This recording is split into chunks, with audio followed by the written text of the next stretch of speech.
Hey guys, and welcome back to this channel. In this video, I will be showing you guys how you can convert your videos to an audio in CapCut PC. So select the video that you want, right click, and select separate audio and just delete the video. Then you're going to select the export button and you're just going to select export audio. Select the format, there's MP3, WAV, and AAC, and rename the title as well if you'd like to, and the folder maybe you want to export it somewhere else, but I'm not going to. Then you're just going to hit the export button and you're just going to open the folder and find where that audio is, and now it is an MP3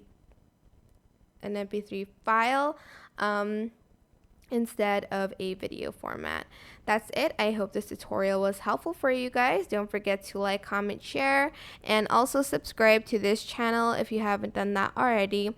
If you have any questions, just leave it in the comment section down below and I will try my best to answer them all for you guys. And if you found this video helpful, please click the thanks button above the description box down below. Thank you so much for watching. Bye!